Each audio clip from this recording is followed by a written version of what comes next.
안녕하세요. 파생금융상품의 이해. 지난 시간까지 우리 한 학기 동안 강의를 어떻게 진행하는지에 관해서 긴 소개를 했고, 이번 시간부터 본격적으로 진도를 나가도록 하겠습니다. 근데 말이 본격적인 진도지, 사실은 복습이에요. 그죠? 기초 금융 과목 어디에선가는 배웠을 법한, 하지만 여러분은 다 까먹었을 것 같은 그러한 기초적인 지식에 대해서 다시 한번 복습을 하는 시간을 갖도록 하겠습니다. 금융의 기초. 그래서 이 내용을 보면 금융시장, 화폐, 시간 가치, 단순 수익률과 로그 수익률 이렇게 돼 있죠. 그래서 이 부분들에 대해서 다루고 그러고 나서야 이제 본격적으로 선도와 선물의 이해라고 해서 우리가 이 학기에서 타겟으로 하고 있는 그 부분에 대해서 다루는 걸로 그렇게 넘어가도록 하겠습니다. 자, 금융의 기초. 자, 금융의 기초. 먼저 이제 금융시장에 대해서 알아봅시다. 자금의 수요와 공급이 만나는 시장을 금융시장이라고 해요. 자금의 수요와 공급이 만나는 시장을 금융시장이라고 한다. 자금이 뭔지는 알죠? 돈이죠, 돈. 그래서 뭐 사업을 하려고 하면 돈이 있어야지 사업을 하는 거 아니에요. 회사 건물도 사고 공장도 짓고 뭐 종업원 고용해가지고 종업원 그 임금도 지급을 해야 되고 뭐 이렇게 하려면 돈이 필요하죠. 그런 경우에 그 회사를 설립하려는 그 사람 그 설립자는 자금을 필요로 하는 자금의 수요자가 되는 거예요. 그래서 그 자금을 어디서 끌고 오겠어요? 그 은행에서 빌릴 수도 있고 아니면 자기 돈을 낼 수도 있고 뭐 그런 거잖아, 그죠? 그래서 그렇게 되는 경우에 본인이 자금의 공급자가 되기도 하지, 그죠? 본인이 본인의 재산의 일부를, 그죠? 그 회사를 설립하는 데 쓰게 되면 본인이 그 자금의 수요자이면서 동시에 공급자가 되는 거고, 그다음에 은행에서 돈을 빌리게 되면 은행이 자금을 공급해 주기 때문에 이 경우에는 은행이 자금의 공급자가 되는 거고 뭐 그런 거죠. 그래서 자금의 수요자와 공급자가 만나서 그 자금을 거래하는 그런 시장을 금융시장, (Financial Market이라고 부른다. 근데 이 금융시장은 뭐 분류하기에 따라서 여러 가지로 분류를 할 수가 있는데, 자금의 수요와 공급을 매개하는 매개 수단이 어떤 거냐에 따라서 크게 간접 금융시장, (Indirect Financial Market) 하고 직접 금융시장, (Direct Financial Market) 이렇게 두 개로 나눌 수가 있어요. 간접 금융시장은 그 자금의 수요자와 공급자 사이에 금융기관이 중개하는 형태로 해서 자금의 수요와 공급이 만나는 그러한 시장을 간접 금융시장이라고 한다. 그리고 그렇게 해서 자금의 수요와 공급이 이루어지는 거를 간접 금융이라 그래요. (Indirect Finance라 그래요. (Indirect Finance). 대표적으로 이제 은행이 있겠죠. 그 은행이라는 금융기관이 그 중간에 매개가 돼서, 그죠? 자금의 공급자는 누가 되겠어요? 예금자, 그죠? 예금 적금을 하는 예금자가 자금의 공급자가 되고, 그렇게 해서 공급받은 자금을 누군가는 빌려가겠지. 빌려가서 쓰겠죠, 그죠? 그 사람들이 이제 대출자들이죠. 대출자들이 이 자금의 수요자가 되는 그러한 시장, 그게 바로 간접금융시장이고, 그러한 방식으로 해서 자금의 수요와 공급이 이어지는 그러한 방식을 간접금융, (Indirect Finance라고 그러죠. 그 다음에 이제 직접금융시장, (Direct Financial Market이라는 거는 중간에 무슨 금융기관이라든가 이런 매개기관이 존재하지 않고 증권을 통해서 자금의 수요자와 공급자가 직접 거래를 하는 방식이 직접금융이고, 그러한 직접금융이 일어나는 시장을 직접금융시장이라고 그래요. (Direct Finance), 그럼 (Direct Financial Market) 이렇게 부르는 거죠. 증권이라는 게 뭐냐면 경제적 가치를 갖고 있는 증서라는 뜻이에요. 경제적 가치를 갖고 있는 증서. 그러니까 증권은 크게 주식, 채권, 파생상품 이렇게 나눠지거든요. 근데 이제 파생상품은 뭐 이번 학기 우리가 할 이야기이긴 하지만 여러분이 지금 와닿지 않을 거야. 그래서 조금 이따가 이야기를 할 텐데, 파생상품은 일단 정의부터 이야기를 하자면 다른 자산의 가격에 그 가격이 연동돼서 결정되는 그러한 자산을 파생상품이라 그래. 다른 자산의 가격에 그 가격이 연동돼서 결정되는 자산을 파생상품이라 그래요. 아, 뭔 소리야? 뭐 이러죠. 몰라도 돼, 몰라도 돼. 나중에 우리가 한 학기 동안 계속 다룰 게 이제 파생상품이기 때문에 다루다 보면 그 이야기구나, 그런 이야기구나, 이게 와닿을 거예요. 근데 어쨌든 그게 파생상품이고, 주식하고 채권은 어떤 거냐면, 주식은 기업의 소유권을 균등 분할해서 만든 증권이야. 그래서 삼성전자가 만약에 100주의 주식을 발행을 했다라고 하면 삼성전자라는 기업의 소유권을 100등분 해가지고 주식 한 주가 삼성전자라는 회사 전체 소유권의 100분의 1을 갖고 있도록 그렇게 만든 증권을 주식이라 그래요. 그러니까 주식은 그러니까 기업을 설립을 하면서 기업이 발행을 해가지고 팔면 되돌려주지 않아. 돈을 되돌려주지 않는다고요. 그러니까 예를 들어서 삼성전자를 설립을 하면서 삼성전자가 100주의 주식을 발행을 했다라고 하면 뭐 한 주당 얼마에 팔았다라고 하면 그거를 산 사람은 한 주를 갖고 있다. 삼성전자 100주 발행하는 것 중에 내가 한 주를 샀다라고 하면 내가 삼성전자라는 회사의 소유권의 100분의 1을 들고 있게 되는 거고, 내가 그 주식을 사면서 지불한 그 가격은 삼성전자한테 들어가서 그걸로 끝이야. 그죠? 뭐 AS 이런 거 없어요. 그렇잖아. 뭐 여러분 폰을 산다거나 할 때, 그죠? 사면 끝이야. 뭐 일주일 이내에 단순 변심이라던가 뭐 하자가 있다거나 이래가지고 반품하고 교환하고 뭐 이런 사태가 있는 거를 제외를 하면, 그죠? 사고 나면 그걸로 그냥 끝이야. 소유권이 다시 그 제조사한테 가가지고 한 1년쯤 썼는데 마음에 안 들어요 이러고 돈으로 바꿔줘요. 안 바꿔주죠. 그죠? 법적으로 보장하는 일주일이나 열흘이나 한 달이나 이 정해져 있는 그 기간 동안에만 법적으로 교환 환불 이런 게 가능하고, 그 이후에는 이 제조해가지고 판매한 이 회사 입장에서는 이미 사가서 소유권이 저쪽 고객한테 넘어갔는데 그 소유권과 관련해가지고 그거를 되사주거나 할 의무가 전혀 없어요. 주식도 마찬가지야. 주식도 기업의 그 소유권을 균등 분할해가지고 증권으로 만들어가지고 팔면 그걸로 끝이야. 팔고 돈 받으면 그걸로 끝이에요. 그 이후에 이제 발생하는 거는 이제 배당이라는 게 있어. 그러니까 그거는 이제 AS하고는 좀 그 폰에 대한 AS 1년 동안 뭐 AS를 해준다라던가 뭐 이런 거하고는 좀 다른 거예요. 왜냐면 주식을 갖고 있는 투자자들은 기업의 주인이잖아. 주식을 갖고 있는 사람들은 기업의 주인이에요. 그러면 기업은 소유권을 팔아서 돈을 모아서 그걸로 이제 사업을 시작을 했기 때문에 돈을 모으긴 했지만 소유권은 누구한테 있어요? 주식을 들고 있는 그 투자자들한테 그 소유권이 가 있다고요. 그 기업의 소유권이. 그래서 기업을 그렇게 해서 모은 자금을 가지고 기업을 운영을 해가지고 연말에 이익을 보게 되면, 그죠? 이익을 못 보게 되면은 뭐 할 수 없지만 이익을 보게 되면 그 이익의 일부를 주인한테 되돌려줘요. 그걸 배당이라 그래요. 배당이라 그래요. 그래서 주식을 들고 있는 사람들은 배당을 받을 수 있는 권리는 있어. 근데 뭐 배당 받을 수 있는 권리가 있고, 그 다음에 이제 기업의 주인이기 때문에 기업이 어떤 결정을 할 때 그 표명을 할 수 있는 그런 권리가 있어요. 투표권이 있어요. 연말에 주주총회 같은 거 하게 되면 한 주당 의결권 하나가 부여가 돼 있어요. 여러분은 뭐 투표를 한다거나 그러니까 선거를 한다거나 이렇게 하면은 이 정치적으로 봐서는 민주주의 사회에서는 선거권을 갖게 되는 연령 이상의 사람들은 1인 1표잖아. 한 사람이 한 표를 갖게 되지만 이 회사 같은 경우에 주식을 발행한 주식회사 같은 경우에는 1인당 한 표가 아니라 한 주당 한 표가 붙어 있어. 그래서 주식을 많이 갖고 있으면 많이 갖고 있을수록 힘이 세지는 거예요. 그래서 투표를 하는데 내가 삼성전자가 발행한 주식 100주 중에서 51주를 갖고 있다. 51주를 갖고 있다.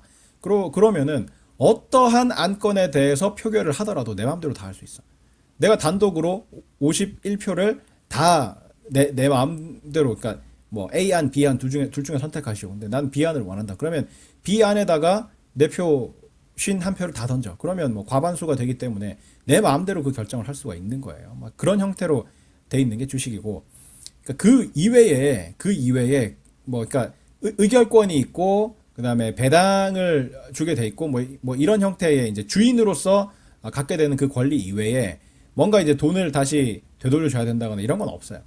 소유권을 그냥 팔고 끝난 거예요.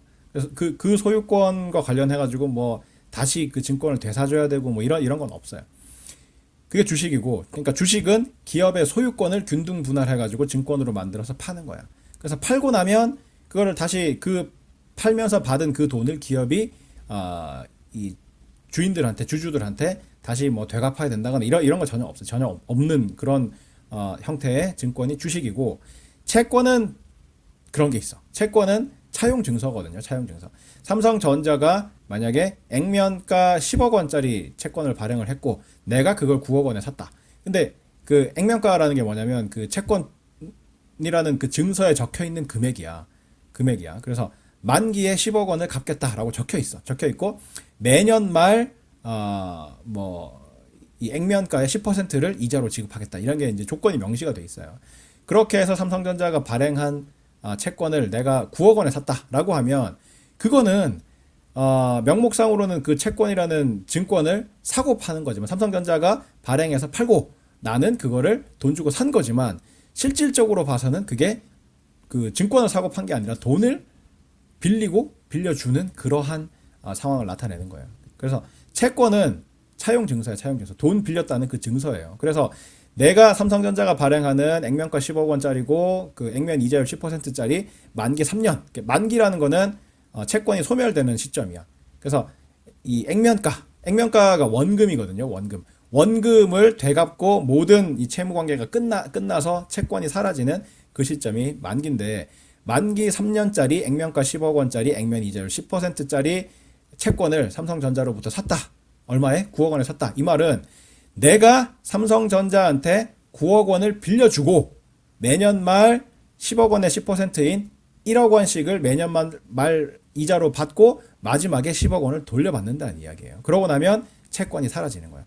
그래서 실제로는 채권이라는 증권을 삼성전자가 발행해서 팔았고 내가 산 것처럼 돼 있지만 실질적으로는 내가 삼성전자한테 9억 원을 빌려주고 매년 말 1억 원씩 받고 마지막에 원금으로 10억 원을 되돌려 받고 채무관계가 끝나는 그러한 그 돈을 빌려주고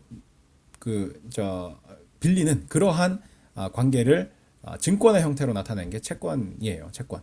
그래서 채권은 당연히 그 기한이 있고 그 기한 만기가 있고 만기가 끝나고 나면 채권은 소멸이 돼요. 그리고 만기 전까지 그 채권에 명시되어 있는 그 상환 조건에 따라서 돈을 갚는 거죠. 그래서 채권을 돈 주고 산 사람은 채권에 표시되어 있는 그 상환 조건에 따라서 발행자로부터 돈을 받을 권리가 생기는 거예요. 그런 게 채권이야. 그래서 주식과 채권은 그죠?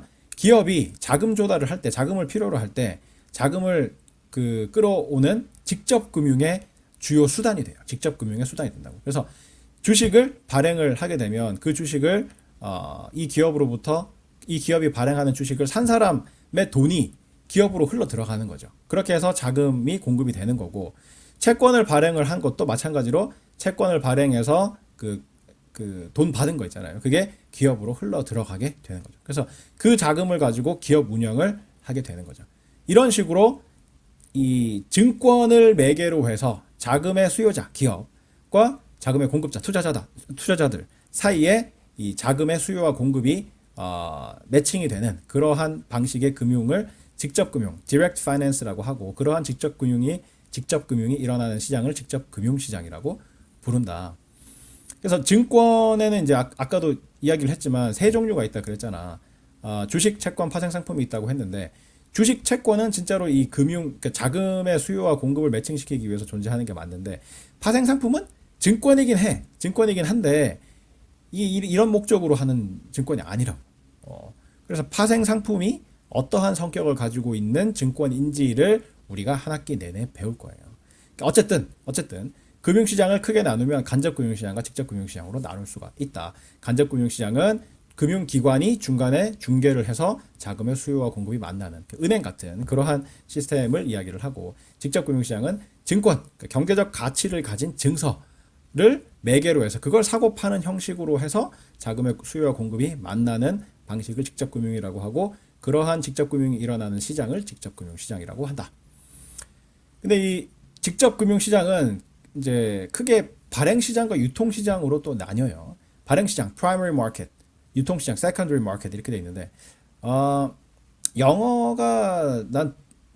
영어 표현도 괜찮은 것 같고 그거를 이제 번역을 하면서 발행시장, 유통시장 이렇게 한 것도 뭐 괜찮게 번역을 한 것 같아요. primary market 직역을 하자면 이게 1차 시장이라는 뜻이고 유통시장은 secondary market 이거는 2차 시장이라는 뜻이죠. 이게 뭐냐면 발행시장이라는 거는 처음에 기업이 증권을 발행할 때 한시적으로 존재하는 시장을 발행시장이라고 그래요. 발행시장. 그래서 삼성전자가 100주를 발행을 하게 되면 보통은 이제 삼성전자가 발행을 해가지고 그냥 직접 팔지는 않아요. 그 발행 업무를 증권사에 위탁을 해요. 그래서 우리가 100주를 발행을 해서 너네한테 맡길 테니까 너네가 일반 투자자들한테 좀 팔아주는 역할을 해달라. 그리고 수수료를 주는 거죠. 그러면 증권사 창구에서 몇 월 며칠부터 몇 월 며칠 사이에 삼성전자가 발행한 그 100주를 팔 테니까 투자자들 관심 있는 사람들 와서 사가시오. 뭐 이렇게 해가지고 발행을 하는 거예요. 그렇게 해서 발행을 하게 되면 발행해서 판매를 하게 되면 그 증권 100주 판 가격이 이제 모일 거 아니에요. 그게 이제 삼성전자한테로 넘어가고 삼성전자는 그러한 업무를 대행해준 대가로 증권사에 어떤 수수료를 주는 그런 형태로 발행이 이루어져요. 증권의 발행이 이루어진다고. 그렇기 때문에 이 증권의 발행은 계속 상시적으로 일어나는 게 아니야. 어떤 회사가 설립할 때, 그 다음에 설립해가지고 운영하다가 큰 자금이 추가로 필요할 때 한 번씩 하는 그런 게 이제 발행이기 때문에 발행은 매일매일 일어나지 않아요. 증권의 발행은. 그래서 발행 시장도 상설 시장이 아니야. 그러니까 증권이 발행될 때만 증권사 창구를 통해서 한시적으로 존재하는 그러한 시장이 발행 시장이에요. 그게 프라이머리 마켓이고, 유통 시장은 그렇게 해서 이미 발행된 증권이 사람들 사이에서 거래되는 그러한 상설 시장을 유통 시장이라고 해요. secondary market. 그래서 만약에 여러분이 삼성전자가 발행하는 주식 100주 중에서 2주를 샀다. 근데 사고 나서 한 달쯤 지났는데 갑자기 돈이 필요해. 그래서 이거 삼성전자 주식 산 거 2주 이거를 팔아야 되겠다. 라고 할 때 이용할 수 있는 게 바로 유통시장이에요. 유통시장. 그래서 유통시장이 바로 여러분이 뉴스에서 흔히 보는 그러한 시장이 다 유통시장이야. 뭐 KRX 같은 거, 한국 거래소 같은 거 있잖아요. 그다음에 뉴욕 증권거래소, 도쿄 증권거래소, 뭐 등등, 런던 증권거래소, 런던 스탁 익스체인지, 뉴욕 스탁 익스체인지, 도쿄 스탁 익스체인지, 뭐 이런 건 나스닥, 뭐 코스닥 그러고 뭐 이런 거 있잖아요. 뉴스에 나오고 주가 지수가 어쩌고 저쩌고 뭐 그러고 뭐 하는 그런 시장들 있잖아요. 그게 유통시장이야. 유통시장. 발행시장은 그런 식의 상설 그 시장이 아니에요. 그리고 유통시장도 또 크게 장내시장과 장외시장 두 개로 나눌 수가 있어요.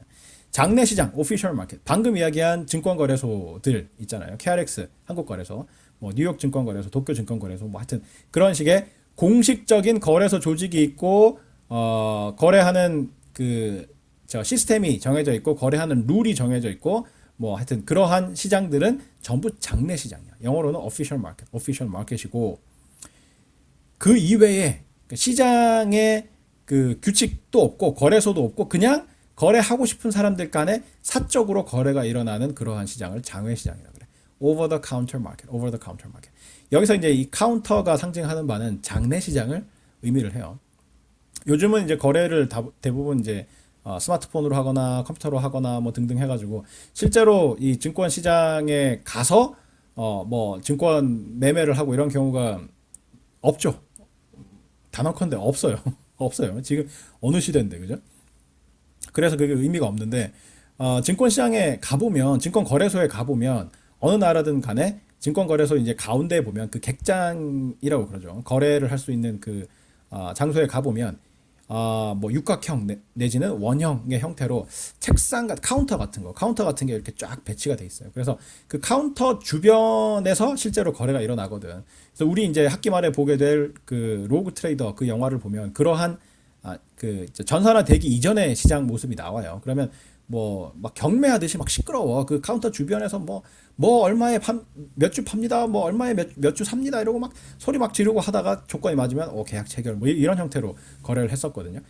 그게 카운터야, 카운터. 근데 그 카운터 너머에 존재하는 시장이다.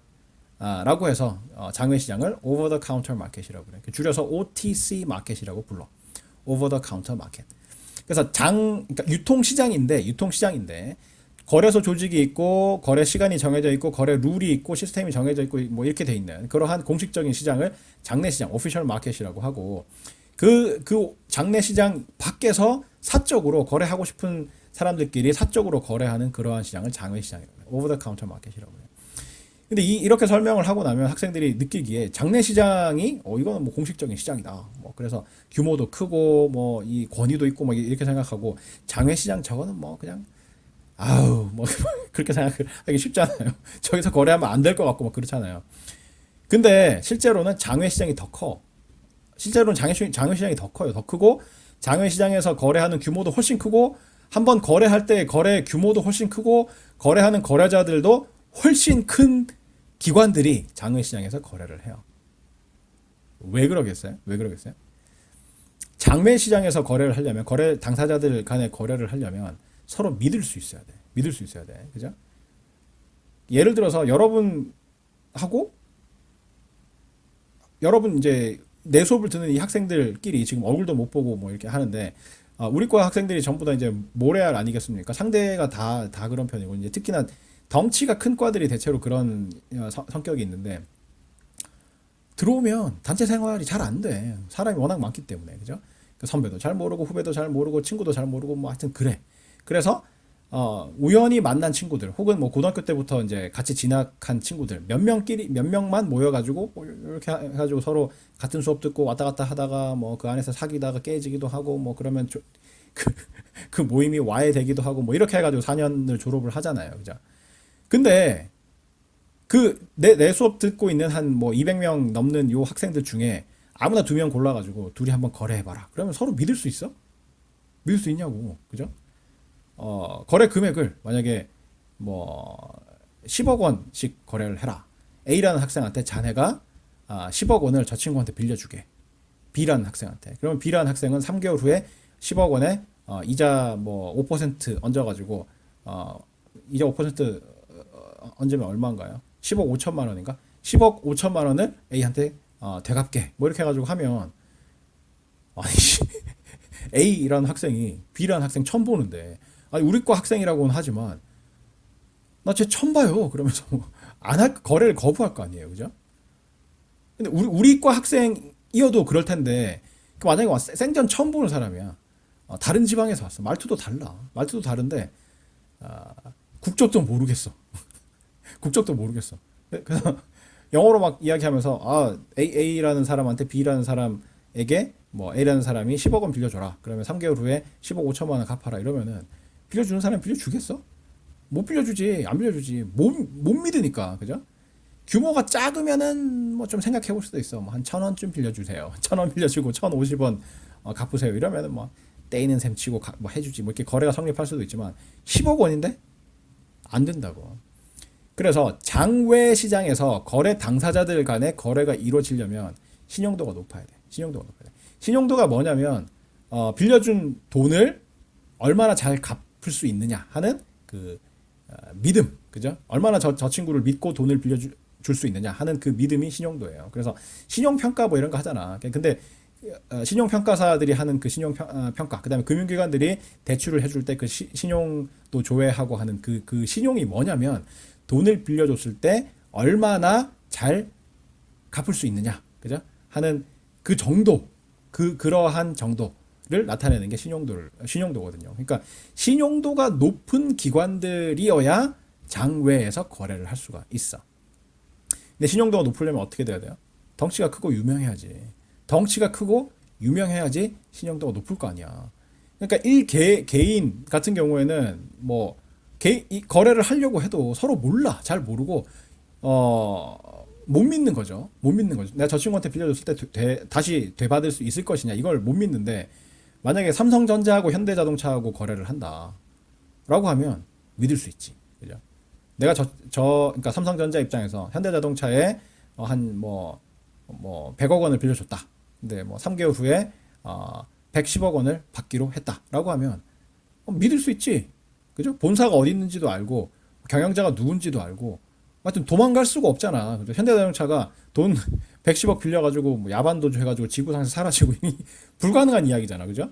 그래서 장외 시장에서 거래를 하려면 개인적인 친분이 없더라도 기본적으로 여기에 참여하는 기관들이 신용도가 높아야 장외 시장에서 거래가 가능하고 신용도가 높으려면 덩치가 대체로 커야 돼. 덩치 크고 인지도 높은 그러한 기관들이 장외 시장에서 거래를 해요. 그러다 보니까 거래 규모가 커질 수밖에 없어. 삼성전자하고 현대자동차하고 거래를 하는데 뭐 100만 원, 200만 원 거래를 하겠어? 그죠? 뭐 몇백억 원 단위 뭐 이렇게 거래를 할 거 아니에요. 그죠? 그래서 그러다 보니까 장외 시장에 참여하는 기관들은 기관 투자자들, 거대 기관 투자자들 중심으로 장외 시장에 참여를 하고 거래 한 건당 거래 규모도 크고 뭐 그렇기 때문에 전체적으로 봐서 거래 그 규모가 장내 시장에 비해서 훨씬 커요. 장내 시장은 반면에 그죠? 거래소라는 공식 조직이 있고 공식 룰이 있고 돈을 못 떼먹도록 그러니까 돈을 빌려주거나 뭐 거래를 하거나 했을 때 돈이 떼이지 않도록 여러 가지 보안 장치들이 막 돼 있는 그런 시장이라고요. 그죠? 룰이 있고 그죠? 그래서 만약에 그 뭔가 룰을 어겼다라고 하면 그냥 시장에서 그냥 퇴출되는 거지. 그죠? 그런 식의 이제 투자자 보호 장치 같은 것도 돼 있고 하기 때문에 장내 시장에는 아무나 하고 거래를 할 수 있는 거예요. 그래서 A라는 학생하고 B라는 학생하고 돈 거래를 하는데 어떤 장내 시장을 통해서 뭐 채권 거래를 한다. 그렇게 되는 경우에는 할 수 있는 거야. 할 수 있는 거야. 물론 장내 시장이라고 해서 모든 증권이 다 거래되고 그런 건 아니야. 여기서 거래되는 증권도 그죠? 어느 정도 공신력이 있어야지 이제 거래 대상이 될 거 아니야. 그 장내 시장에서 거래될 수 있도록 그 증권을 등록하는 걸 상장이라 그러거든요. 상장. 윗상자 해가지고 마당장자 해가지고 시장에 올린다는 뜻이에요. 상장이라고 하는데 상장되는 게 그것도 쉽진 않아. 그러니까 상장돼 있는 이 그 장내 시장에 상장돼 있는 증권들도 보면 전부 다 이름 있는 기업들의 증권들이 상장돼가지고 거래가 된다고요. 왜 그렇겠어요? A라는 사람하고 B라는 사람하고 뭐 특정 그 특정 증권을 거래를 하려고 그러는데 갑자기 그 증권을 발행한 회사가 망했어. 갑자기 망했어. 없어졌어. 없어지면 아니 나는 이거를 뭐 저 A라는 사람이 B한테 저 100만 원 받고 팔았는데 그죠?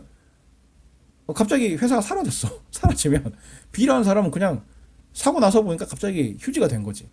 난 100만 원이나 주고 이거를 샀는데 갑자기 휴지야. 그래서 뭐 A를 상대로 소송을 하고 뭐 하여튼 복잡한 사태가 벌어질 거 아니에요. 그래서 그런 사태가 벌어지지 않도록 하려면 어떻게 돼야 돼요? 안전한 그 기업이 발행한 증권, 그죠? 망하지 않을 것 같은 거. 그다음 채권 같은 경우에는 채권을 그 발행한 회사가 그 회사에 채권을 들고 갔을 때 채권에 적혀 있는 그 상환 조건대로 상환해 줄 수 있는, 그죠? 그러한 소위 신용도가 높은 기관이 발행한 증권들이 장내에서 거래가 돼요. 근데 그 저 상품들은 그렇다고 치고, 그죠? 그 상품을 거래하는 거래자들은 신용도가 그렇게 높지 않아도 돼요. 장외 시장만큼 그렇게 거대 기업이고 인지도 높고 막 이렇게 유명 인사만 장내에서 할 수 있는 게 아니라 일반 개인 투자자들도 장내 시장에 참여를 해서 거래를 할 수가 있는 거죠.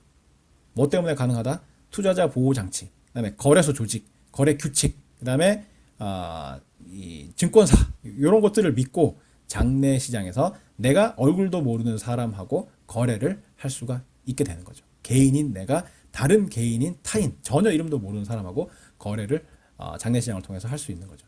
장외 시장에서는 그게 안 되는 거지. 그죠? 그래서 장외 시장은 덩치가 크고 신용도가 높은 그런 이제 기관 투자자들을 중심으로 해서 거래가 일어나는 거고, 장내 시장은 그런 신용도가 없더라도 이 거래소 조직, 그다음에 증권사, 그다음에 거래소의 규칙, 투자자 보호 장치 뭐 이런 거를 이제 믿고 거래를 하는 거죠.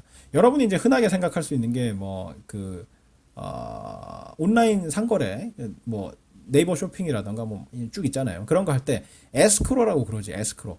여러분이 주문을 해가지고 주문 상품을 받고 나서 구매 확정 이걸 눌러야 여러분이 지불한 돈이 그 판매자한테로 지불이 되잖아. 그런 게 안전장치, 그죠? 그런 게 안전장치라고. 그런 게 없다고 쳐봐요. 그러면 결제를 하고 물건이 왔는데 나는 분명히 스마트폰을 결제해가지고 스마트폰을 받기로 돼 있는데 갑자기 돌이 왔어. 그래가지고 막 항의하니까 아무 방법이 없어. 뭐 그 판매자는 그냥 그걸로 폐업하고 도망가 버렸어. 그러면 안 되는 거잖아. 그러면 나는 사는 사람도 그 개인이지만 파는 판매자들을 믿을 수가 없게 되는 거잖아요. 그러면 시장이 성립할 수가 없어요. 그래서 에스크로라는 제도를 중간에 그 전자상거래 플랫폼들이 제공을 하는 거죠. 그래서 그러니까 결제를 하고 물건이 와서, 그죠? 물건을 받은 그 고객이, 그죠?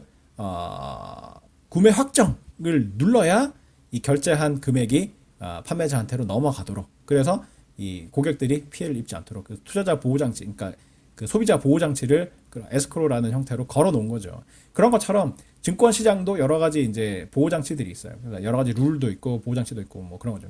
그런 게 있기 때문에 서로 모르는 그다음에 신용도가 이제 이런 큰 기관들에 비해서 상대적으로 낮은, 그죠? 인지도가 낮은 개인들도 장내 시장을 통해서 거래를 할 수가 있는 거죠. 뭐 물론 거기서 거래되고 있는 증권들은 전부 신용도 높은 기관들이 발행한 증권들만 거래를 할 수 있도록 상장돼서 거래할 수 있도록 뭐 그렇게 돼 있는 거죠. 여기서 이제 뭐 약간 새나 하여튼 필요한 뭐 여러분이 알고 있으면 좋은 이야기예요. 이제 직접 금융시장과 관련해 가지고 이제 먹고 사는 기관이 증권사야, 증권사. 그러니까 여러분이 금융권에 관심이 많아가지고 금융권에 들어가고 싶어하고 뭐 이런 학생들이 많을 텐데, 금융사를 이제 크게 이제 세 부류로 나누면, 그러니까 뭐 네 부류?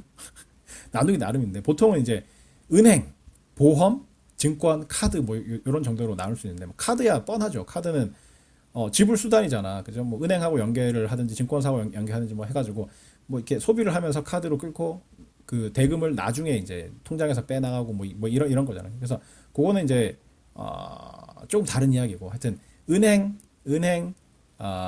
증권사, 보험사 이렇게 있을 때 직접 금융시장하고 관련되는 거는 주로 증권사예요. 증권사, 그죠? 그 증권을 발행을 해가지고 발행시장에서 발행 대행을 하는 것도 증권사고, 그렇게 해서 수수료를 받는 형태로 돈을 버는 회사도 증권사고, 유통시장 중에서 장내 시장에서 위탁 매매를 하는 것도 증권사예요. 증권사. 장내 시장에서 그냥 개인이 직접 개인들끼리 거래하면 안 됩니까? 안 돼요. 이 거래소라는 조직이 공공의 성격을 갖고 있긴 한데 이게 국가기관이 아니거든요. 공기업이 아니야. 공기업도 아니고 공무원 조직도 아니고 아니야. 이거는 증권사들이 돈을 출자해가지고, 그러니까 자금을 내가지고 만든 협회 같은 거예요. 협회 같은 거. 그래서 증권 거래소에 거래를 할 수 있는 자격은 증권 거래소를 설립할 때 돈을 내서 그 소유권을 돈을 내면 소유권을 갖고 있는 거죠. 아까 기업에서 주식을 발행을 하면 그 주식을 산 사람들이 그 기업의 주인이 되는 것처럼, 그죠? 이 증권사들이 돈을 내 가지고 거래소를 설립을 했기 때문에 거래소의 소유권이 이 증권사들한테 있다고요. 그죠? 그래서 그 증권사들만이 증권 거래소에서 거래를 할 수가 있어요. 독점적인 그 거래 권한을 갖고 있어요. 그러면 증권사들이 아닌 개인이나 아니면 다른 기관들이 증권 거래소에서 거래를 하려고 하면 어떻게 해야 되느냐? 위탁 매매를 하는 거죠. 증권사들한테 그 의뢰를 해가지고 내가 갖고 있는 주식 몇 주를 얼마에 팔아주시오. 혹은 나는 추가로 요런 주식 몇 주를 얼마에 사주시오. 이렇게 부탁을 하는 거예요. 그래서 그 부탁을 받고 증권사들이 이제 다른 증권사의 그런 위탁 매매 고객들하고 이제 이렇게 매칭을 시켜가지고 거래를 성사시켜주고 그 대가로 수수료를 받는 거죠. 그게 위탁 매매 수수료예요. 그러니까 그게 증권사들의 주요 수익원이었어요. 그러니까 전통적인 수익원이고 주 수익원이에요. 뭐 지금은 이제 이게 경쟁이 치열해져가지고 이 이외에 다른 수익원을 찾아서 이제 그 많이들 하고 이 비중이 굉장히 낮아졌어요. 왜냐하면 옛날에 이제 비대면 시대, 그죠? 컴퓨터나 뭐 스마트폰이나 뭐 이런 게 이제 없을 경우에는 사람들이 그 거래하는 그 증권사를 교체하기가 쉽지 않았잖아요. 그러니까 뭐 A라는 증권사를 통해서 위탁 매매를 하던 사람이 B라는 증권사로 그 거래처를 옮길 동기도 별로 없고 옮기기가 쉽지가 않아. 왜냐면 맨날 이 전화하고 뭐 가가지고 만나고 하던 그 직원하고의 친분도 있고, 그죠? 뭐 하여튼 그래, 익숙하기도 하고. 그리고 딴 증권사에서 수수료가 얼마인지 잘 몰라. 잘 모르고 그래서 뭐 하던데 계속 하게 되고 뭐 이렇게 됐었는데, 이게 이제 컴퓨터로 거래를 하게 되고 스마트폰으로 거래를 하게 되고 이렇게 하다 보니까 다른 증권사에서 수수료가 얼마인지를 너무 뻔히 쉽게 알 수 있는 거야. 그리고 갈아타기도 너무 쉬워졌어. 앱 깔고 뭐 인증해가지고 회원 가입해가지고 뭐 하면은 난 A라는 증권사에서 하다가 B 증권사가 수수료가 더 싸네. B로 확 몰려가는 거죠. 그러면 A 증권사 입장에서는 어떻게 돼요? 고객이 뺏기는 거잖아. 고객이 줄어들면 수익이 줄어드는 거지. 그 수입이 줄어드니까 그걸 막기 위해서 다시 수수료율을 낮추는 거지. 낮추면 다시 B로 갔던 고객들이 A로 또 쫙 몰려오겠죠. 그러면 B 증권사는 안 되겠는데? 그러고 또 수수료율을 낮추는 거예요. 이런 식으로 해서 수수료율 인하 경쟁이 벌어지기 시작해가지고 지금은 전통적으로는 이 위탁매매 수수료가 증권사의 주 수익원이었는데 지금은 그게 굉장히 축소가 많이 됐어. 많이 되고 증권사들도 이 위탁매매 수수료 이외에 다른 수익 저 수익원을 찾아서 여러 가지 이제 비즈니스 모델을 개발을 하고 있죠. 그러니까 그게 이제 하여튼 증권사는 이 직접 금융시장하고 관련이 되고 은행이 이제 간접 금융시장하고 관련이 되는 거죠. 그 예금을 맡기면 이자를 주고, 그러니까 여러분이 은행에 가가지고 뭐 1,000만 원을 예금을 했다. 근데 이자율이 요새 얼마 됩니까? 1.3%다. 근데 여러분이 받은 1,000만 원하고 뭐 다른 사람이 또 예금 적금하고 한 그 자금을 가지고 은행이 다른 사람들한테 대출을 해줄 때는 대출 이자율이 물론 개인 신용도에 따라서 차이가 나지만 대출 이자율이 1.5%다. 이렇게 해가지고 빌려줄 거예요. 그러면 이 은행에서 돈을 빌려간 사람은 연간 그 원금의 1.5%씩을 은행한테 줘야 계속 이제 대출을 할 수 있는 그런 형태가 돼 있는 거고. 근데 예금 적금을 하는 사람들은 1.3% 밖에, 그러니까 맡겨놓은 돈의 1.3%만 이자로 받을 수 있는 그런 거잖아요. 그럼 그 사이에 이제 그게 이제 예금과 대출 사이의 차이죠. 예금 이자율과 대출 이자율 사이의 차이만큼을 은행이 수입으로 갖고 가는 거예요. 그게 이제 예대 마진이야, 예대 마진. 그래서 예대 마진이 은행 입장에서는 전통적인 주 수입원이에요. 주 수입원이야. 근데 이제 예대 마진도 이제 점점 축소될 수밖에 없는 그런 구조로 갈 수밖에 없는 게, 증권사의 경쟁처럼 은행들도 예금 적금을 많이 유치를 하려면 예금자들한테, 잠재적인 예금자들한테 이자를 많이 준다는 광고를 해야 될 거 아니야. 그 다음에 그렇게 해가지고 모인 자금을 대출을 해줘야지 이제 예대 마진을 할 수 있는 거잖아. 그러니까 적금한 사람은 이제 은행 입장에서는 자금의 공급처, 그렇죠. 자금의 공급처지. 그러니까 예금자들이 맡긴 돈을 은행이 가지고 그걸로 장사를 해야 되는데, 장사를 하려면 대출을 해줘야 되는 거잖아. 대출을 해주려면 대출 이자율을 낮춰줘야 되지. 그죠? 그러니까 예금자들한테는 이자를 많이 주겠어 하고, 대출을 해가는 사람들한테는 이자 조금만 받을게요. 뭐 이렇게 해가지고 유치를 할 텐데, 그게 A은행하고 B은행 사이에 경쟁이 된단 말이야. 예금자도 많이 늘려야 되고, 이제 그 대출자도 많이 늘려야 은행이 영업이 되는데, 그걸 하려면 예금하는 사람들한테는 금리를 높여주고, 대출해가는 사람들한테는 금리를 낮춰주고, 뭐 그렇게 해야지 자기네 은행으로 고객들이 대출자든 예금자든 많이 몰려올 거 아니에요. 그래서 그걸로 경쟁을 하다 보니까 A은행하고 B은행하고 계속 경쟁을 하다 보니까 예대 마진 폭이 점점 줄어드는 거예요. 그래서 은행도 세월이 지나면 지날수록, 그 다음에 전산화되고 뭐 이렇게 해가지고 고객들이 쉽게 이 은행 저 은행 막 쉽게 거래처를 바꿀 수 있게 되는 그러한 환경이 되면 될수록 예대 마진이 줄어들어. 그래서 은행도 지금 새로운 수익을 이제 예대 마진 이외에 다른 방식으로 수익을 창출하기 위해서 여러 가지 노력을 많이 하고 있어요.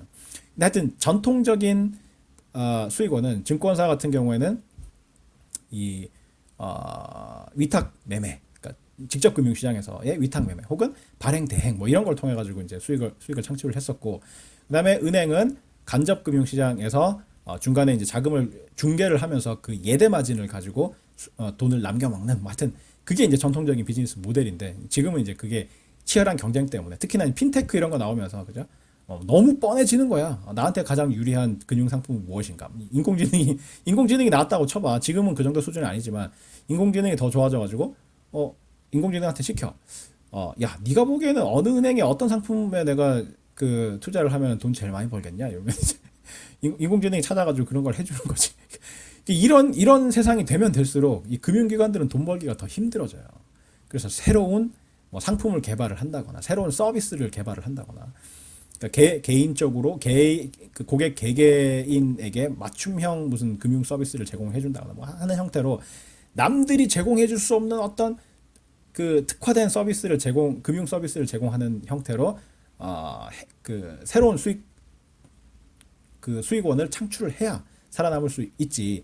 예전처럼 예대 마진, 그다음에 위탁 매매, 수수료 뭐 이런 거에만 의존해 가지고는 살 수 없는 시대로 가고 있다고요. 이제 하나 남은 게 이제 보험사인데 보험사도 뭐 그런 거거든. 그러니까 보험은 여러분이 이제 보험 과목이 따로 있잖아요, 우리 과에. 그래서 기본적으로는 보험에 가입한 가입자들이 보험료를 내면 그 중에 일부분은 이제 실제로 그 보험과 관련되는 사건, 그죠?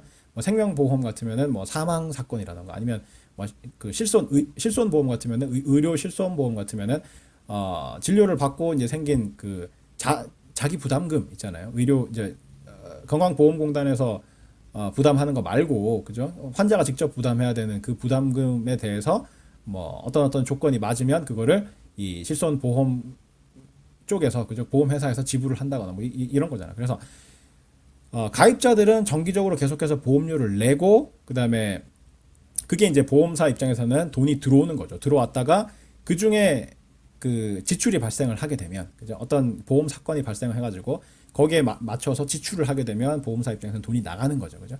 그래서 그거를 쭉 모아 보면, 그죠? 여러 가입자들을 쭉 해보면 통계적으로 돈을 얼마 받아가지고 이 받은 금액 중에서 뭐 어느 정도 금액으로 확률적으로, 그죠? 통계적으로 좀 해보니까 얼마만큼 지출이 되더라. 그래서 지출되는 금액 이외에 나머지 부분을 자기네들 수입으로 갖도록 그렇게 보험료를 산정을 해가지고 보험사를 운영을 하는 거죠. 그게 이제 보험사의 주 수입원인데, 보험사도 이 간접금융시장하고 관련이 돼요. 보험사도 간접금융시장하고 관련이 된다고요. 그러니까 전통적으로는 그렇게 해서 보험료를 받아가지고 갖고 있다가, 그죠?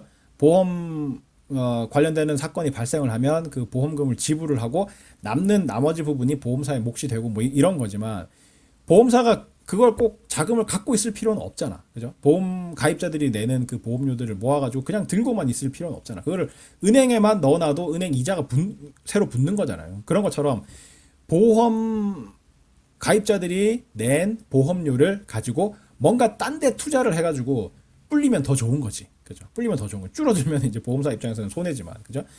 불리면 좋은 거잖아. 그죠? 그러면 보험사 입장에서는 고객들한테 계약대로 보험 사건이 발생을 했을 때 보험금을 지불을 하고 남는 부분이 커지는 거지. 투자를 해가지고 돈을 많이 벌었다라고 하면은 남는 부분이 커지는 거예요. 그래서 보험사들도 요즘은, 그러니까 원래의 뭐 모델, 예전에 뭐 100년, 200년 전에 보험사들은 그냥 보험료 받아가지고 들고 있다가 뭐 그냥 그 보험금을 지급해야 되는 사건이 발생하면 지급하고 나머지는 이제 자기가 먹고 뭐 이런 형태였다고 하면, 현재의 보험사들은 그렇게 하는 데가 하나도 없죠.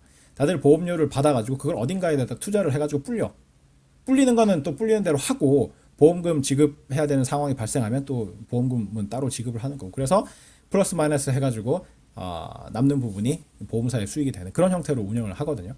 하는데 그렇기 때문에 자금의 이 간접 금융 시장의 주 플레이어가 될 수 있는 거예요, 보험사가. 그래서 일반 투자자들, 보험 가입자들로부터 보험료라는 형태로 돈을 받은 다음에 그거를 어딘가에 투자를 해. 돈을 필요로 하는 다른 기업이라던가 뭐 아니면 은행이라던가 이런 쪽에 자금을 공급하는 역할을 하는 거죠. 그래서 보험도 간접금융시장의 주 매개 기관이 될 수 있다. 대표적인 게 이제 삼성그룹이 삼성생명을 돈줄로 해서 컸어요. 진짜요, 진짜요. 실제로 그래요. 삼성그룹이 처음 생겨난 게 되게 옛날이잖아. 그래서 그때만 하더라도 우리나라가 이 금융 시스템이 좀 발달이 덜 돼 있었어요. 그래서 주식시장 이런 거 뭐 거의 뭐 주식시장 자체가 없다시피 하고, 돈이 필요하면은 본인이 그 회사 창업주가 돈이 일단 많아야 되고, 그죠? 그 다음에 은행에서 돈을 빌려 올 수가 있어야 되고 뭐 이런 건데, 삼성그룹의 창업주인 이병철 회장이 생각을 해보니까 이거 생명보험사 차리면 이게 자금 공급원이 될 수 있을 것 같은 거라. 그래서 왜냐하면 생명보험은 만기가 굉장히 길잖아요. 만기 하여튼 최소한 10년 이상, 그죠? 가입을 하는 거잖아.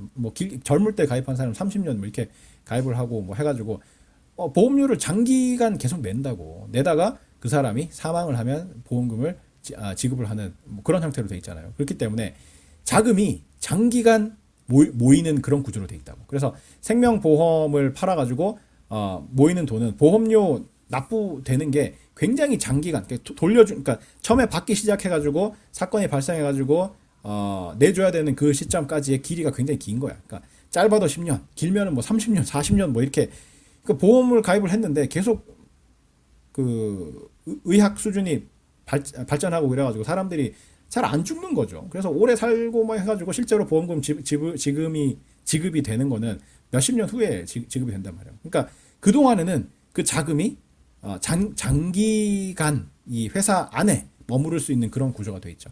그래서 그렇게 해서 삼성생명을 통해서 모인 돈을 가지고 삼성그룹을 일군 거예요. 삼성그룹의 계열사들에 투자를 해가지고 산업자본으로 쓴 거예요. 뭐 물론 삼성생명 입장에서는 그거를 공짜로 그냥 주는 게 아니야. 투자를 해가지고 그죠? 이 뽑아내는 거지. 투자를 해가지고 거기서 이제 발생한 수입하고 뭐 이렇게 해가지고 수입하고 원금을 나중에 회수하는 형태로 해가지고 사업을 계속 하는 거예요. 하는데 삼성그룹 전체로 봐서는 이러한 자금줄이 있기 때문에 삼성생명의 이 자금을 이용을 해가지고 계열사들이 하나 둘 이렇게 생겨나고 커지고 뭐 이런 게 가능한 거죠. 그죠? 그래서 삼성생명이 삼성그룹에서 차지하는 그 의미는 그냥 단순히 뭐 삼성그룹 계열사 중에서 큰 회사 혹은 뭐 삼성그룹의 계열사들이 이렇게 엮여 있잖아. 얘가 얘를 소유하고 얘가 얘를 소유하고 뭐 지분을 몇 퍼센트 소유하고 이렇게 거미줄처럼 막 엮여 있는 그 중에 뭐 중요한 회사다 뭐 이런 것뿐만 아니라 실질적으로 삼성그룹의 그러니까 증권시장 지금과 같이 이 주식시장이라든가 채권시장이라든가 이런 게 커지기 전에 초기에 삼성그룹이 원활하게 자금 조달을 해가지고 성장할 수 있도록 만든 그 토대가 삼성생명이에요. 그래서 굉장히 삼성그룹 내에서 중요한 계열사고 공이 큰 그러한 계열사예요. 그리고 실제로 회사도 되게 좋아요. 뭐 우리나라에서 이제 생명 보험 회사 중에서 삼성생명이 규모가 제일 큰가? 제일 크거나 하여튼 1, 2등을 다투죠. 정확한 규모는 모르겠는데. 그리고 들어가면 근무 여건도 다른 보험사들보다 좋으면 좋았지 나쁘지 않아요. 그래서 하여튼 그래. 그래서 그게 이제 대표적인 그 보험사가 간접금융 시장에서의 그 매개가 되는 그죠? 간접금융의 매개가 되는 그러한 사례고 미국 같은 경우에는 이제 워렌 버핏의 버크셔 해서웨이 워렌 버핏의 그 회사가 있는데 그것도 보험이야 보험. 그러니까 일반 사람들한테 보험을 팔아서 보험료를 계속 받아가지고 그거를 워렌 버핏이 주식시장에 투자를 하는 거예요. 그렇게 해서 그 기금을 뻥튀기 하는 거예요. 그런 형태로 돼 있어요. 그래서 사실은 아마도 내가 알기로는 워렌 버핏이 그걸 먼저 했어. 보험을 통해서 자금 조달을 한 다음에 그거를 투자를 하는데 이 증권시장에 주식시장에 투자를 한 거고 그거를 이병철 회장이 아마 벤치마킹을 한 걸로 내가 알고 있는데 워렌 버핏이 그거 하는 걸 보고 오 그래? 그러면 나는 뭐 우리나라는 어차피 주식시장하고 이런 거 미비돼 있으니까 이거를 보험을 팔아가지고 모은 돈을 가지고 실물시장, 그죠? 산업자본으로 사용을 해야 되겠다라고 해서 실물시장, 공장 짓고 뭐 하여튼 하는 그런 쪽으로 투자를 한 거예요. 그래서 아이디어는 아마 워렌 버핏이 먼저 그 아이디어를 낸 것 같고 그거를 좀 참고해가지고 투자처를 좀 바꿔가지고 사용을 한 게 삼성그룹이 한 거죠. 그래서 보험사도 은행에 못지않게 이 간접금융시장의 주된 플레이어로 역할을 하고 있다라고 이야기를 할 수가 있죠. 자, 이렇게 보면 뭐 이미 배운 학생들도 있을 거고 그 다음에 배우지 않은 학생들도 한 가지 이제 의문을 가질 수가 있어. 간접금융시장이든 직접금융시장이든 간에 간접금융시장은 보험이든 뭐 은행이든을 통해 가지고 일반 투자자들, 일반 개인이 갖고 있는 소액의 자금이 이 간접금융시장을 통해 가지고 큰 어떤 산업자본으로 형성된다거나 큰 금융자본으로 형성된다거나 뭐 그렇게 해서 경제 발전에 이바지를 할 수 있게 된다. 이해가 가고 직접 금융시장에서 발행시장도 똑같은 역할을 하는 거죠. 삼성전자가 증권을 발행을 하게 되면 그게 주식이든 채권이든지 간에 발행을 하게 되면 그거를 일반 투자자들이 쭉 사면 일반 투자자들이 갖고 있던 소액의 금액들이 쭉 모여가지고 큰 회사를 설립을 하고 큰 뭐 산업을 일으키고 큰 공장을 짓고 뭐 이런 산업자본으로 형성이 된다거나 해서 경제 발전을 하는데 이바지를 할 수가 있도록 하는 게 발행시장의 역할이죠. 그죠? 근데 유통시장은 뭐냐 이 말이죠. 유통시장은 그런 역할을 하지 않지. 유통시장은 이미 발행된 증권이 서로 소유권만 바뀌는 시장이잖아. 그렇기 때문에 유통시장에서 아무리 거래를 해도 삼성전자가 발행한 삼성전자 주식을 A라는 학생하고 B라는 학생하고 서로 막 주고받고 사고 팔고 뭐 얼마에 사고 얼마에 팔고 막 해봤자 그 돈이 삼성전자로 들어갑니까? 안 들어가지. 삼성전자가 발행한 그 채권을 뭐 C라는 투자자하고 D라는 투자자하고 서로 사고 팔아 판다고 해서 그 돈이 삼성전자한테 흘러 들어갑니까? 안 들어가지. 언제만 흘러 들어가요? 발행할 때, 발행 시장을 통해서만 삼성전자에게로 일반 투자자들의 돈이 흘러 들어가죠. 발행 시장을 통해서만. 발행을 해서 팔 때, 그죠? 처음에 발행을 해서 팔 때만 그 일반 투자자들의 돈이 발행자인 삼성전자에게로 흘러 들어가게 되는 거죠. 그러면 유통시장은 왜 있는 겁니까? 유통시장이 이거 필요 없는 거 아닙니까? 이런 이야기를 하는 사람도 있을 수 있겠는데, 유통시장의 의의는 발행시장을 활성화시키는 게 경제적 의의예요. 그러니까 극단적으로 이야기를 해서 유통시장이 없다고 해봐.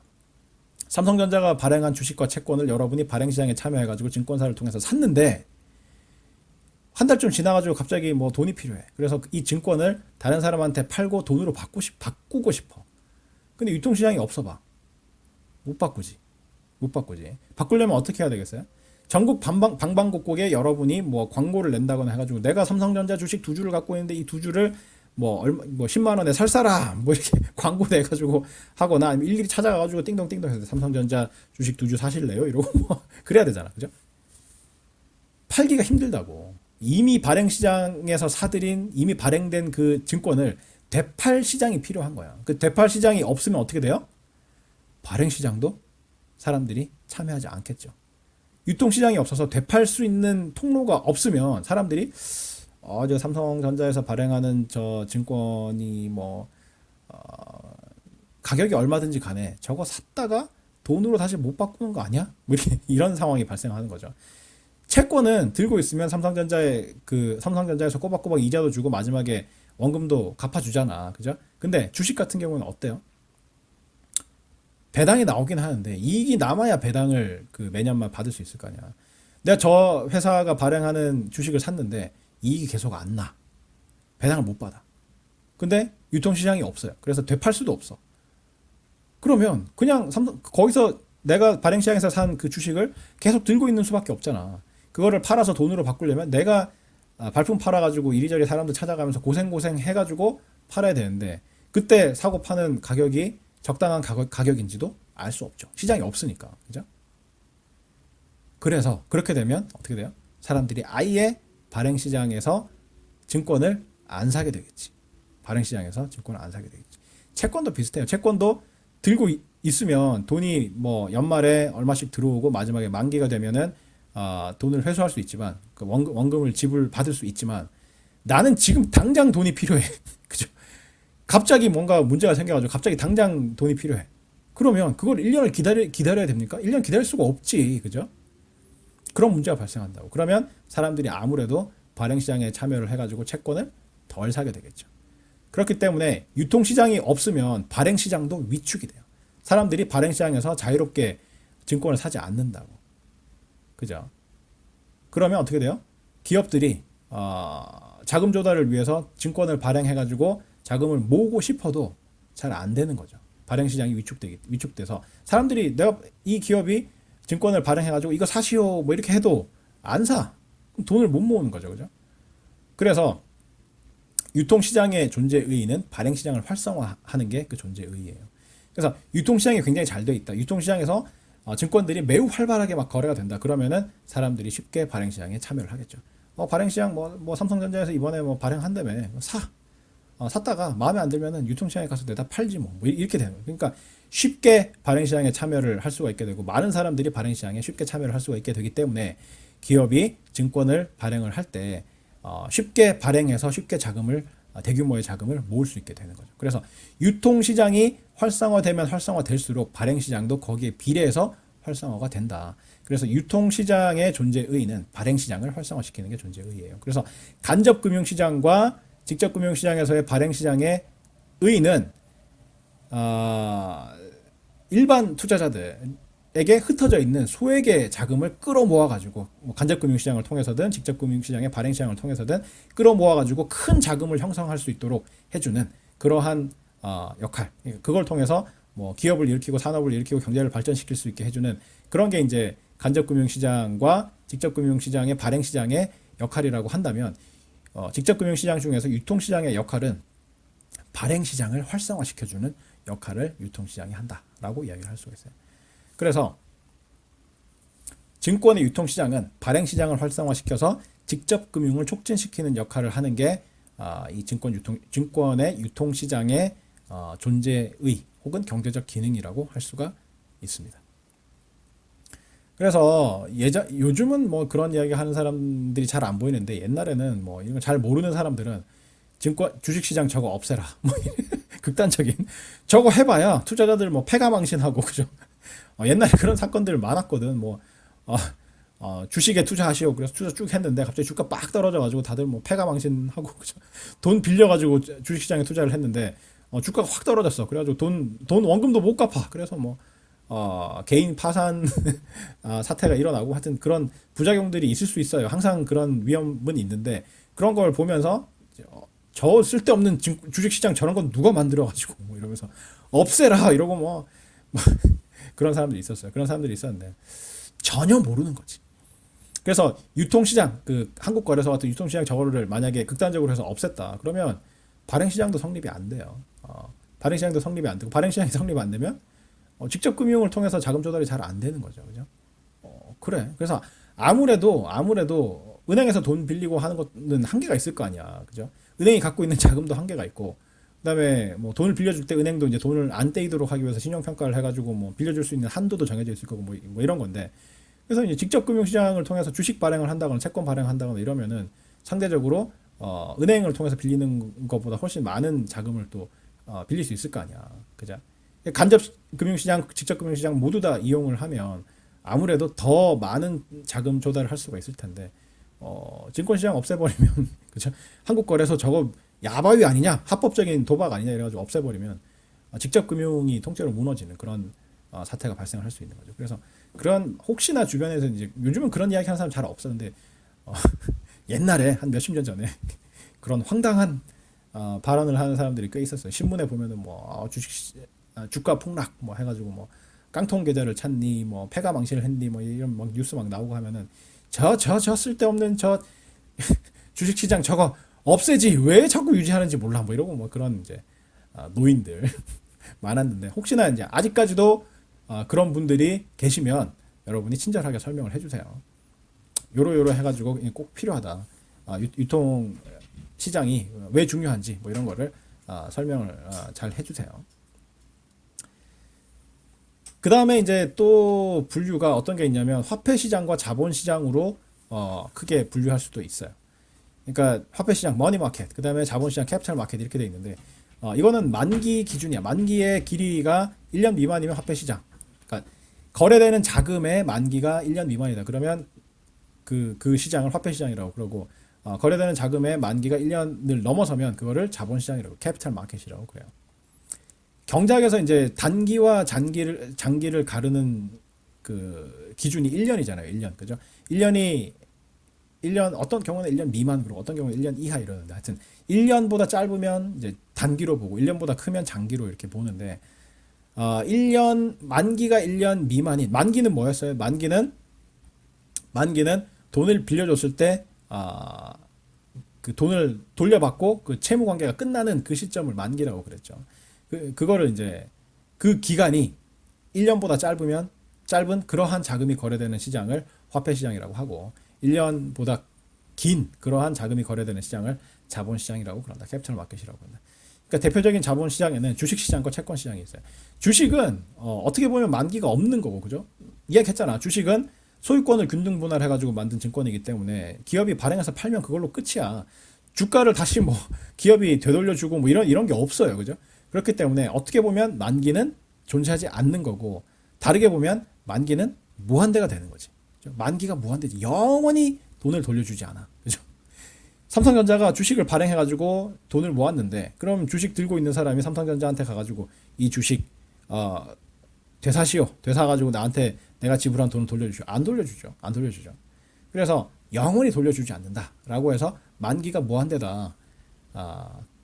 그래서 주식이 거래되는 시장인 주식시장도 스탁 마켓도 자본시장이라고 할 수 있다. 만기가 1년 이상의 시장이다. 주식시장도 자본시장의 일종이고, 채권 같은 경우에도 채권도 뭐 단기로 설정할 수도 있어요. 채권의 만기를 1년 미만이 되도록 해가지고 뭐 할 수도 있는데, 채권, 본드라고 하는 거는 보통 만기가 1년이 넘어요.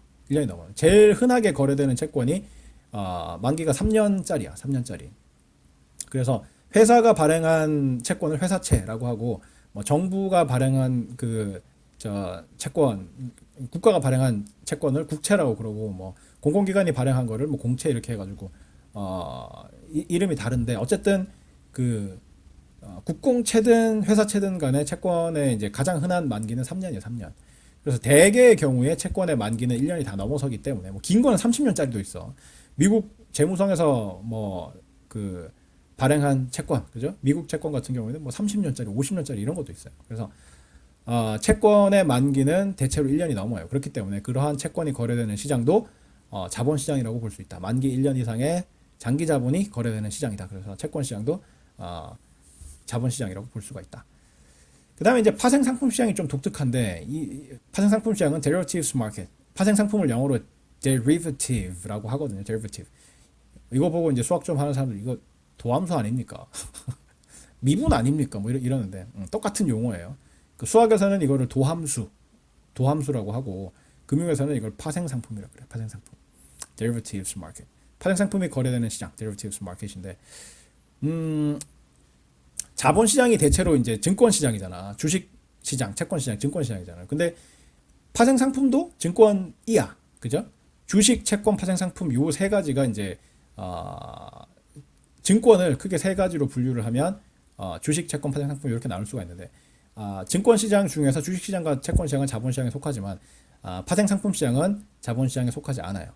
대부분의 파생상품은 만기가 1년보다 짧아. 만기가 1년보다 짧다고요. 증권이긴 한데 만기가 1년보다 짧다고요. 그렇다고 화폐시장도 아니야. 화폐시장과 자본시장은, 그죠? 자금의 수요와 공급을 위해서 자금 거래를 하기 위한 그런 시장이야. 그죠? 자금의 수요와 공급이 만나는 그런 시장이라고.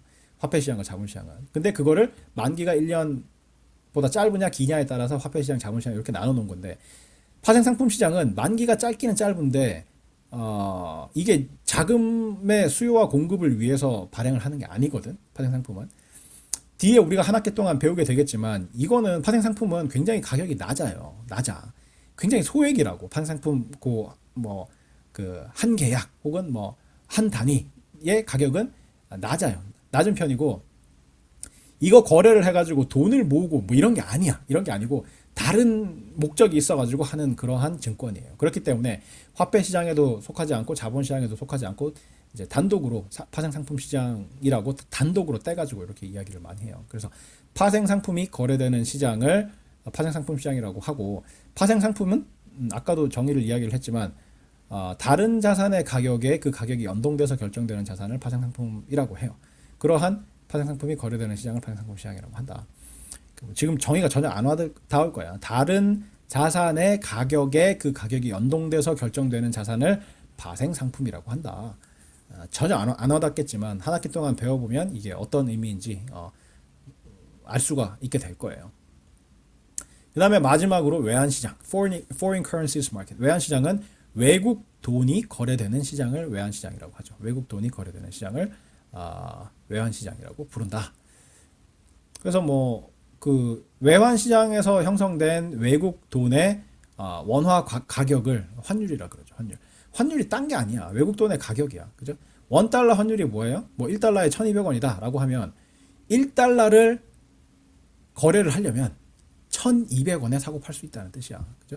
1달러에 1,200원이다. 이 말은 1달러의 가격이 원화로 표시를 했을 경우에 원화 1,200원을 줘야 1달러를 살 수 있다 혹은 팔 수 있다, 이런 뜻이에요. 그래서 환율이라는 게 딴 게 아니라 외환 시장에서 외국 돈을 거래할 때 그 외국 돈의 가격이 바로 환율이야, 환율. 그래서 외국 돈이 거래되는 시장을 외환 시장이라고 한다.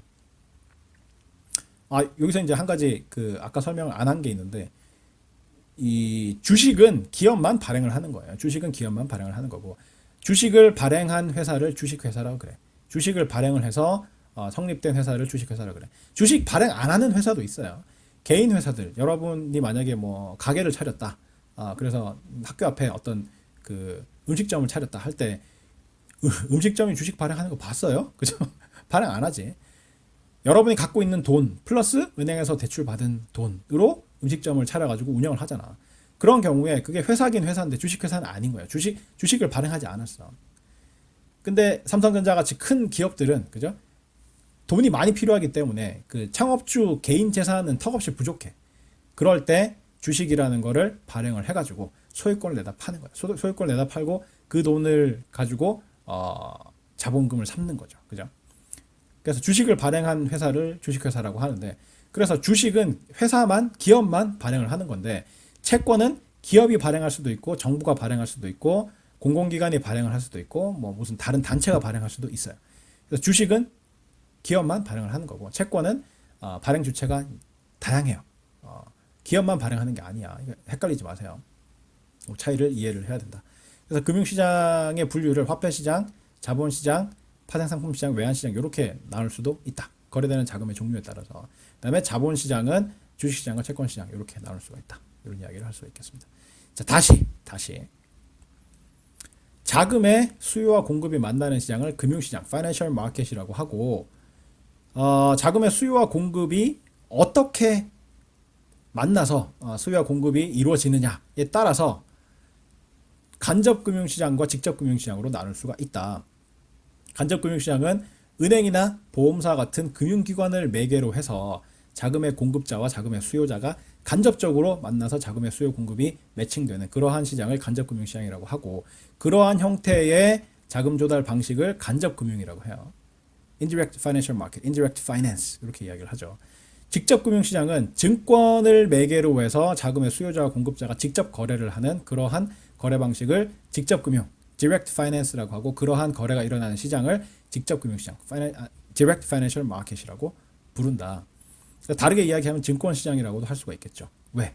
증권을 매개로 해서 자금의 수요와 공급이 만나니까. 증권시장이라는 게 곧 이 직접금융시장을 의미를 한다. 그래서 직접금융시장은 증권이 발행될 때 한시적으로 존재하는 발행시장, Primary Market과 이미 발행된 증권이 이 투자자들 사이에 소유권만 바뀌는 유통시장, Secondary Market으로 나눌 수가 있고, 발행시장은 발행 대행 업무를 맡은 증권사 창구를 통해서 뭐 정해진 기간 동안에만 존재하는, 발행이 매일매일 일어나는 게 아니라 이제 뭐 어떤 기업이 설립될 때나 아니면 중간에 어떤 기업이 추가로 증권을 더 발행하겠다라고 했을 때 간헐적으로 그 발행이 이루어지기 때문에 발행시장은 상설시장이 아니에요. 아닌데 유통시장은 상설시장이다. 유통시장은 이미 발행된 증권을 일반 투자자들 혹은 기관 투자자들 사이에 사고 파는 소유권만 바뀌는 그러한 시장이다. 그래서 유통시장은 크게 장내시장, 오피셜 마켓과 장외시장, 오버 더 카운터 마켓으로 나눌 수가 있다. 장내시장은 공식적인 거래소가 존재하고 거래 룰이 존재하고 거래 시간이 존재하고 증권사가 개입을 해가지고 거래가 이루어지는 그러한 시장, 여러분이 흔히 TV에서 볼 수 있는 그러한 시장을 장내시장, 오피셜 마켓이라고 하고, 장외시장은 장내시장 밖에서 그죠? 거래 당사자들 사이에 사적으로 거래가 이루어지는 그러한 시장을 장외시장이라고 한다. 장외시장이라고 한다. 장외시장에서 거래를 하려고 하면 오버 더 카운터 마켓, OTC 마켓. 장외시장에서 거래를 하려고 하면 신용도가 높아야 서로 거래를 할 수가 있다. 따라서 장외시장에 참여하는 거래 주체들은 다들 큰 기관들, 인지도가 높고 신용도가 높은 큰 기관들이 주로 거래를 하게 되고, 따라서 거래하는 자금 규모도 크고 시장 전체가 시장 전체 규모도 장내시장보다 큰 경향이 있다. 장내시장에서 거래되는 상품이 없어지면 안 되겠죠. 그래서 그러니까 장내 시장에서 거래소에서 거래될 수 있도록 금융 상품을 등록하는 거를 상장이라고 하죠. 리스팅. 영어로는 리스트라고 그래. 리스트, LIST.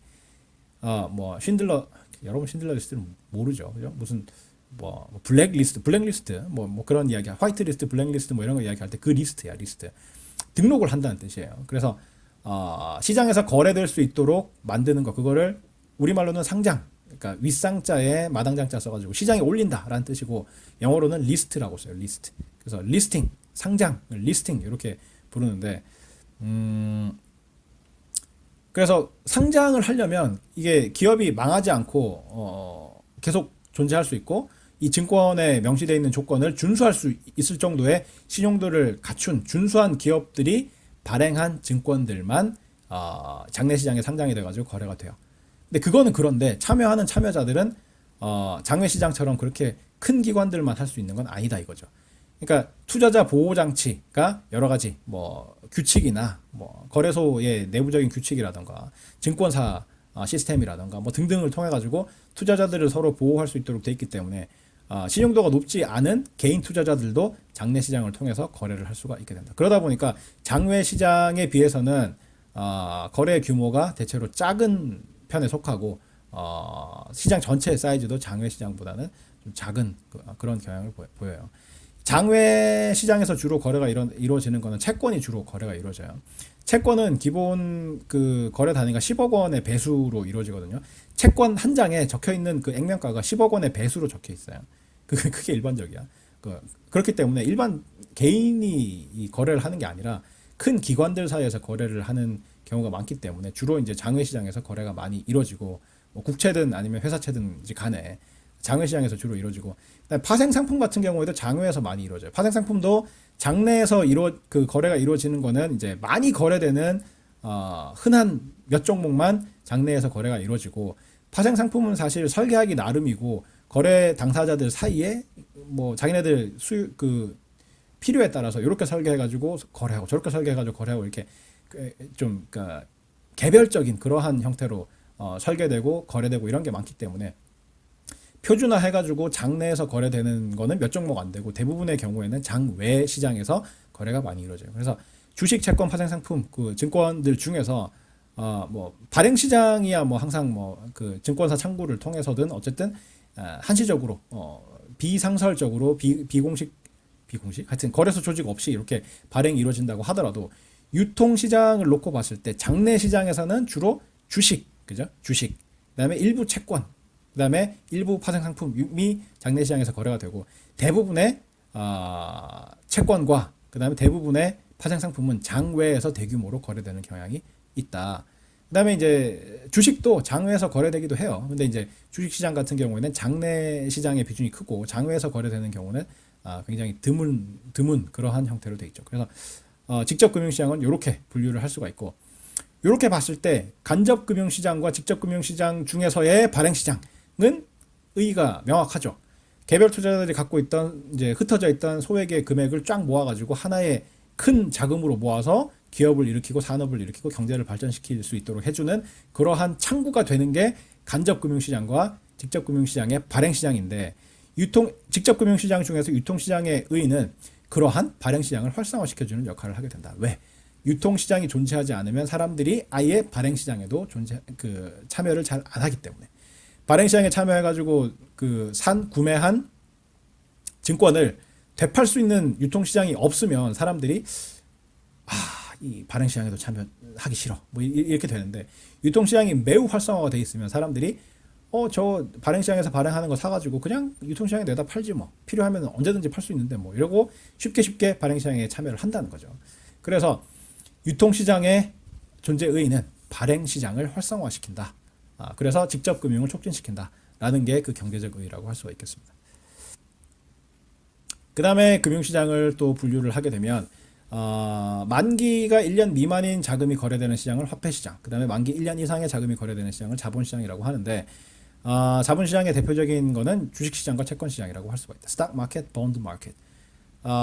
주식은 만기가 없는 거죠. 만기가 무한대지. 그러니까 주식을 들고 있는 사람이 주식 발행자인 그 회사 기업에 찾아가가지고 이 주식 내가 줄 테니까 돈으로 바꿔주시오. 그러면 안 바꿔줘요. 그래서 만기라는 게 존재하지 않아. 영원히 이 주식을 살 때 지불한 그 금액을 이 기업으로부터 되돌려 받을 수 있는 방법이 없어요. 그래서 영원히 뭐 요행이 사준다 그러면은 이제 뭐 땡큐지. 그걸 이제 자사주 매입이라 그러거든요. 그래서 기업이 필요에 따라서 자기가 발행한 주식을 되사서 뭐 소각한다거나 갖고 있는다거나 뭐 이런 자사주, 그러니까 자기 회사의 주식을 사들이는 경우도 있긴 한데 그런 의무는 없다는 거야. 채권처럼 채권 만기에 가가지고 채권 제시하면 그 액면가를 꼭 지불해줘야 되는 그런 의무는 없어요. 그렇기 때문에 주식은 만기가 없어요. 다르게 이야기하면 주식은 만기가 무한대다. 영원히 주식 살 때 지불했던 그 원금을 되돌려 받을 수 있는 길은 없다. 그래서 주식시장은 만기가 무한대이기 때문에 자본시장이라고 할 수 있고, 채권은 대부분의 경우에 만기가 1년 이상으로 설정이 되어 있기 때문에 채권시장도 자본시장이라고 할 수가 있다. 파생상품은 다른 자산의 가격에 그 가격이 연동돼서 결정되는 자산을 파생상품이라고 하는데, 이 파생상품이 거래되는 시장을 파생상품 시장이라고 한다. 만기는 1년 미만이야.